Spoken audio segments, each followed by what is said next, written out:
তোমাদেরকে আমি একটা গান শোনাতে চাই, তোমরা কি শুনবে? হ্যাঁ। তাহলে শোনো।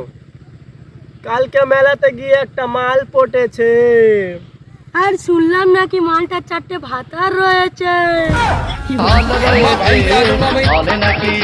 দাঁড়া দাঁড়া, থাম থাম থাম। তা বিকেলে তো ঘুরতে যাবো, তোদের কাছে কি টাকা পয়সা আছে? না তোর কাছে আছে? তোর কাছে আছে? না নেই। আইডিয়া।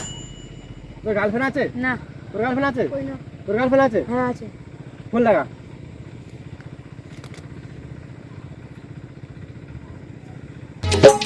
ছি ছি ছি রে নুনি ছি। আকাশ ভাই, আমার গার্লফ্রেন্ড তো ফোন ধরছে না। ফোন ধরছে না? তোদের কারোর কাছে টাকা নেই, এই দেব ফোনটা দেখে যে আমার মালটার কাছে ফোন করি।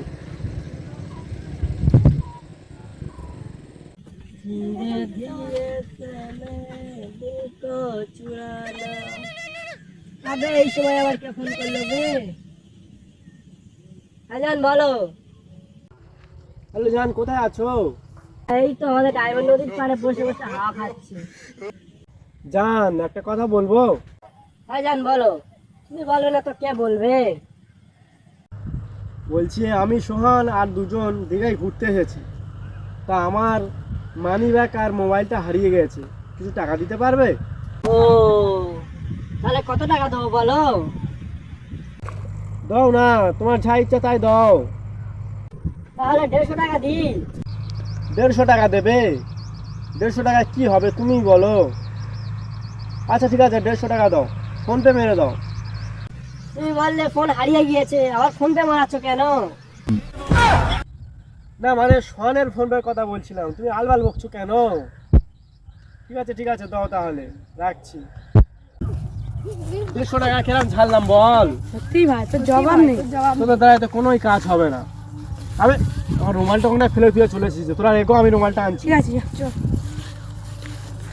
আমাকে না নিয়ে একাই দীঘায় চলে গেল, আবার আমার কাছ থেকে 150 টাকা নিল। আসুক আজকে রে। আবে ওটা কে রে? সোহান আর ফারান মনে হচ্ছে। হ্যাঁ তাই তো মনে হচ্ছে, ওটা তো সোহান। এই সোহান, শোন সন্ধ্যায় গিয়ে এখানে শোন। হবে কি ভাবি, আকাশটা আমাদের ফাঁসিয়ে দিয়ে চলে গেল।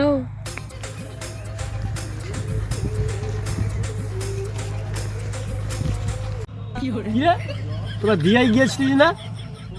হ্যাঁ ভাবি, এই তো কিছুক্ষণ আগেই বাড়ি আসলাম। আবে এত তাড়াতাড়ি কি চাইলি? তোর বাপের হেলিকপ্টার আছে নাকি? না ভাবি, তুমি ভুল ভাবছো, আমরা ট্রেনে এসেছি। তোর বাপের বুলেট ট্রেন আছে নাকি বে? বেশি মিথ্যা কথা ঠাপাবি না, মিথ্যা কথা বললে পাহাড়ে ফেলে পিছন মেরে নেবো, কথা বলতেও পারবি না।